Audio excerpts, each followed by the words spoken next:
Welcome back to episode 3 of the Do-It-Yourself Garage Lighting Project. In episode 1, we talked about the plan, how we are going to do high CRI dimmable LED strips in multiple zones in the garage. Spoiler alert, this is normally the part of the episode where I tell you what's about to happen, what we're going to go through, getting the lights turned on and installed, and they're amazing. Well, that's not going to happen. I do have a surprise for you at the end of the episode. We're still going to do that. But why don't you watch the episode through? I'll come back and tell you about the surprise as well as what I'm not really happy with about this garage lighting. In episode 2, we talked about how to install the aluminum channels that those LED strips are going to mount in. And today's episode is all about wiring, soldering, and installing those LED strips into those aluminum channels. Be sure to stick around to the end of the episode for a huge surprise and announcement on more additional lighting in the garage.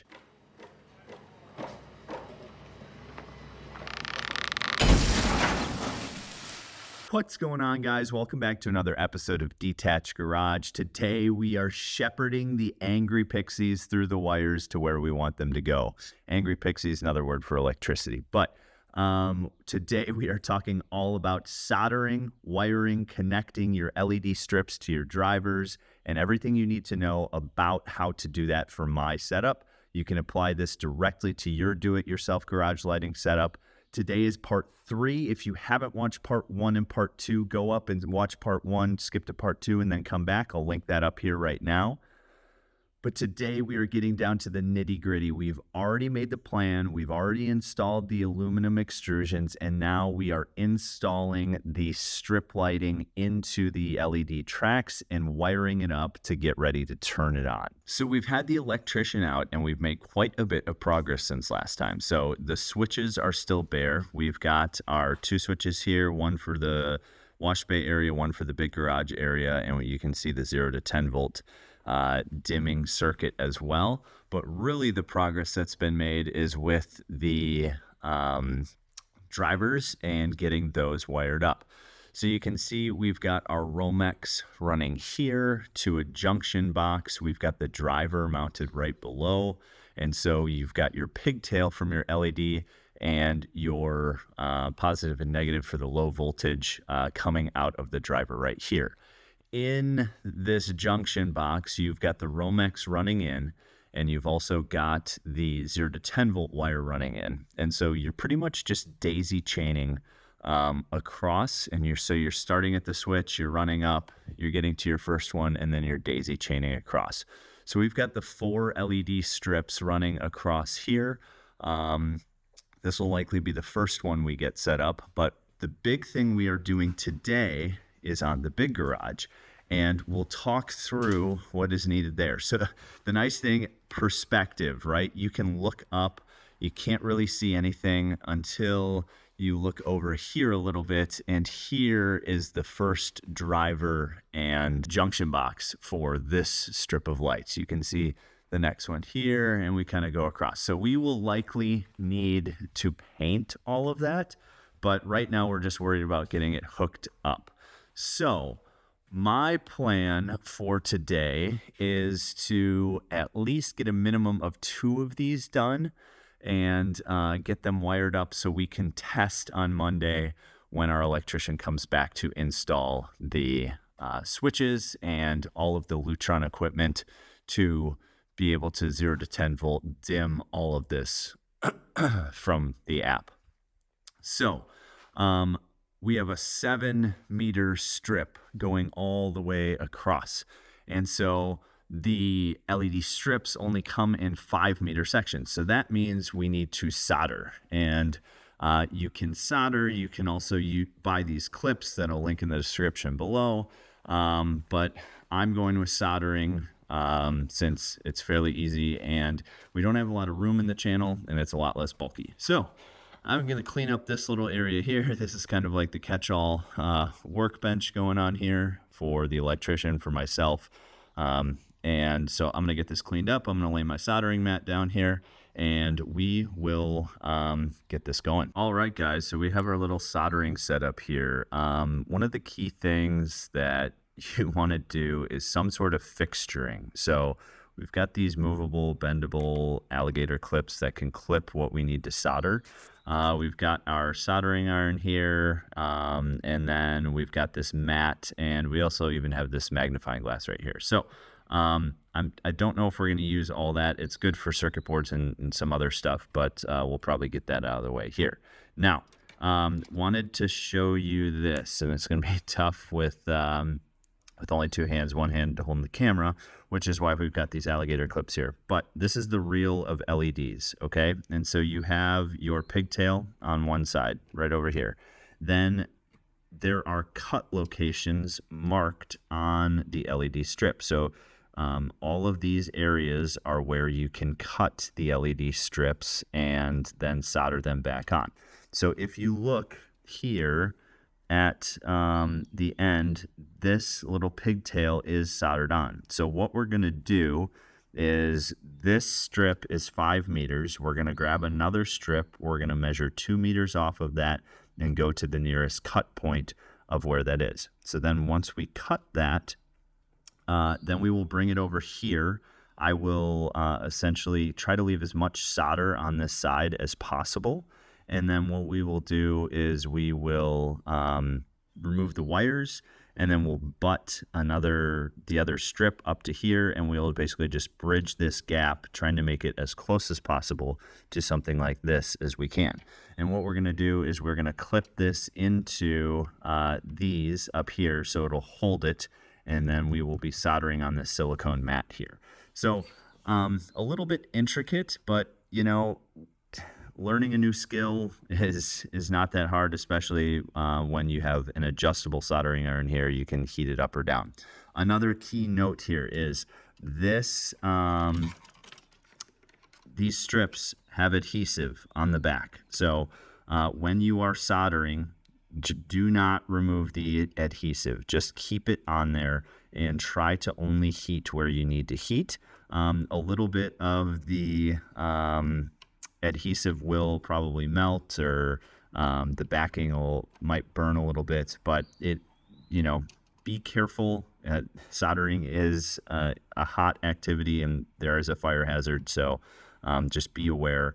But another key note that I wanted to throw out there is, if you don't use the LEDs that I have linked in the description below, and you use a different brand, make sure you get one with the 3M adhesive. Obviously, one of the best adhesives out there, and especially if you are doing this, if you are using this for lighting, gravity is going to be pulling the strip down all the time, so you want the best adhesive that you can. So let's get this next strip cut to length, and we will bring it over here, and then we will desolder this pigtail and solder the other side on. All right, guys, so the other thing I forgot to mention is we do want to leave a pigtail on the end of both sides, because I am not sure whether we're going to need to do power injection. And power injection would be essentially running a positive and negative to each side of the strip. And so we're going to keep one on the full reel, the 5 meter strip, and then we're going to keep one on this side. So I've marked out 74 3/4 here. And basically you are looking for the closest cut that you can make. So I'm going to cut here. We might have to fold the strip in the channel a little bit, because I don't want to cut here and be short. So I'm going to cut here. We'll overlap a little bit more, and this should be fine. So let's cut this. Let's get back over to the soldering and get this thing soldered to the other strip. All right, guys, so we are up on the scissor lift. We have the soldered LED strip here. We are going to start by taking the adhesive off on this end, and take that end and put it up in the channel starting right here. Now, the big thing to remember here is you get this shot to do this. So if you've got a few channels that need a little bit of adjustment to be lined up, this is your chance. You want to make sure that these are lined up as you push this down, because the adhesive going into the track will help straighten them out and straighten the entire LED strip out. So let's get this put in place, and we will start taking the strip off and going down the entire row here all the way to the end with the 7-meter LED strip.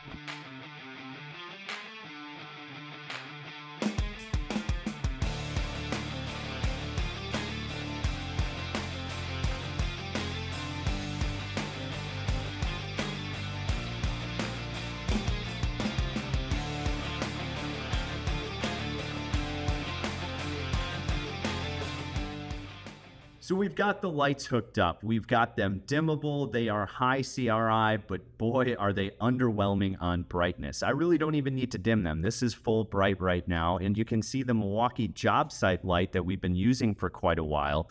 And this is supposed to be 15,000 lumens, okay?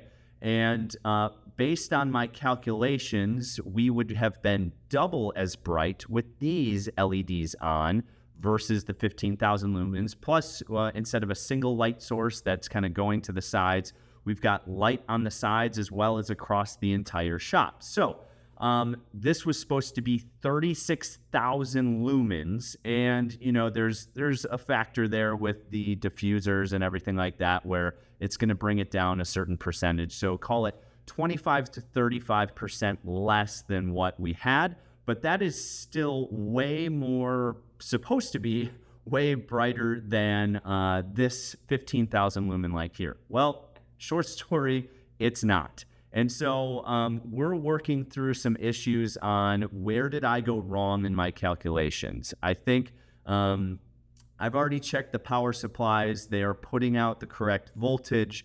I've checked the 0 to 10 volt dimming. They are putting out the 10 volt signal, which is telling the power supply to go max brightness. And so we've kind of ruled out the power supply. So really the next thing is the LEDs themselves and then also the optics. So, you know, we did buy the black tracks, which does cut down on some lighting. There's not as much reflection inside the track versus a silver track to get the light out. But we're looking at a few options on what we can do to possibly change the LED strips to a higher output. The thing I'm not too happy with about that is the overall efficiency of them. Right now, we're at like 19 watts per meter. And obviously, LEDs are supposed to be very, very efficient compared to your normal either incandescent or your fluorescent tubes. And so I really still want that efficiency of an LED, but I also want this to be a industrial space that has very high brightness for working on projects when I want to work on it. So let me turn the camera around and walk you around and we'll kind of show you what we're working with. I did buy a light meter off of Amazon just to kind of compare, you know, what's the lux and foot candle output of the Milwaukee shop light versus what I've got right now. So we'll walk around and we'll get you some measurements with that light meter, and then we'll get to the surprise that I was supposed to tell you and, you know, say, oh, these white lights are great and amazing, but, you know, that's one of the reasons why I started this channel is so you could learn from my mistakes. And so I still think we can save you a ton of money on a do-it-yourself garage lighting install. I just think you're going to have to use some different equipment than what I've used in this situation. So let's turn the camera around. We'll get you those measurements and I will tell you and fill you in on the surprise for what we are doing next with the garage lighting. All right, guys, so we have the 4 strips up here. They are working well. We've got the daisy chain and they are all running off of this Lutron switch here. So the dimming does work. Everything works on it. But they are at full brightness now and they are just not bright enough for what we need. So I have this handy dandy light meter here that I hope you can see. And so we are in lux right now. And the recommended requirement for office space is somewhere between 300 to 400 lux at the working surface. And so I wanted to get this so you could get a, you know, legitimate measurement of where we're at for lux. So we are kind of under what the minimum recommended lux is for an office space. And Obviously, we're by this drywall wall here. I don't have the floors done yet, so there's less reflection coming up. It is daytime, so there is some natural light coming through the doors as well as the windows. And so this light output of 200 and 40, 250, we'll kind of move it around here, 250, 260 lux. And again, pardon the mess, but this is not where I want it to be.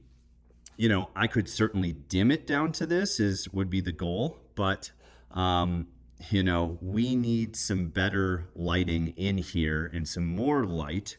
And as I come closer to the window here, obviously we get up to a much higher lux level by the window. So let me switch this out here. I'm going to put this down, and then we will shut off the other lights, and I will show you where we are at on the lux meter. So over here, we're still in that 200 range, but again, the light is up there. It's coming down to the corner here, 200, 220. As we go underneath the shop light, you know, 700, 800 lux, this is a great working light where, you know, this is where we would want to be across the entire shop for lighting, and then we could dim it down if we wanted to. So we also have 2 strips of the 7 meters up. You can see my solder joint failed on the one of them because it's not all the way across. But just taking some lux readings here. Yes, we also have the giant windows that are feeding a bunch of light in, so I should probably do this at night. But even still, we're still around that 400, which is, you know, call it the minimum for office space, not necessarily industrial lighting. We also don't have the diffusers on these, so you can see the LEDs, so this will come down a little bit as well. But, you know, good solid light. It's a good color light. You can really see the reds from the tubes there. Overall, I'm impressed with the color, just not with the light output and efficiency of these LEDs. So what are we doing? What's the plan? What's next? How are we going to fix this situation? So I have a few different options, but the big thing that means is instead of a 4-part series, this series is going to get extended a little bit. What I'm thinking is they offer some, from the same manufacturer of the LEDs, they offer some higher output strips. And so I'm going to try ordering a few of those, replacing what's already in the LED strips right now, and taking a look at that. I'm also working with another company that basically offers a very similar all-in-one package, so it would be less do-it-yourself. I just need to figure out if my power supplies will work with their feature or if I need to do something else. But the big thing I want to show you is kind of what was supposed to be the surprise, what was next. You might already see it kind of glowing on my face here. But we are going to do, you see how the light is every other truss? Well, we're going to fill those in between trusses, and we're going to fill them with multicolored addressable LEDs. So you can see the strip going on back here and the lights running through it. So we're going to take you through a tutorial of how you can also install this. Let's flip the camera around and I'll show you a little bit more about the setup itself. So I have a lot of soldering to do, but I am so excited to share this with you. It's been hard to keep a secret. I've been actually installing the 7-meter tracks on every single truss over here. So you see the 2 white trusses. This one will go right in between. But this is going to be our setup for every other truss. So we can have beautiful white light once we get that light output fixed. And we can also have a pretty cool show that can do music, that can do different effects. This is called the Rainbow Chase effect. So we will put this in our garage. So right now what we are running is a Meanwell power supply with the Quinn LED Detached and the brain board. So these 2 things are going to go into this unit here, this NEMA box, and I'll install this NEMA box upstairs. It is vented. I'll put a link in the description for that below. But you can see we've got a ton of outputs here for LED strips, and we're going to need them because we're going to do basically the exact same layout that we're doing in white, but in color as well. So we can do a bunch of different addressable animations. It can go to music. It will be pretty darn cool. So we're going to start, just like I said, over here. And the first strip that is going to go up is going to be the addressable LED in between these two white strips. So we will do that. So it'll be white, RGB, white, RGB, white, RGB, white, and we will keep going all the way across the garage, and we will do it into this section as well. So I hope you're excited for how to wire this up, and hopefully this, well, I already know it'll turn out a little bit better because this is even so much brighter just as it is than the white itself. Thanks so much for watching Detached Garage. Thanks for bearing with me, and thanks for coming along on this journey. I always said that when I screwed up, I wanted to screw up so you didn't have to make the same screw up. So, well, that's what happened with the white lights. We'll get it fixed. We'll persevere. We'll push forward. And I am so excited to show you how to mount this addressable LEDs, everything you need for the setup. It's already working, as you can see, and we're very happy with the brightness. It's not going to blow you away. It's more for the effect, and we can change a few things on, you know, making it look like the northern lights in the sky and everything like that. It's going to look awesome against the black ceiling. We'll also get the white LEDs fixed. We'll solve the problem. It will happen. If you have any questions or suggestions, always open suggestions, please put that down in the comments below. Thank you again for watching Detached Garage, and we will catch you on the next episode.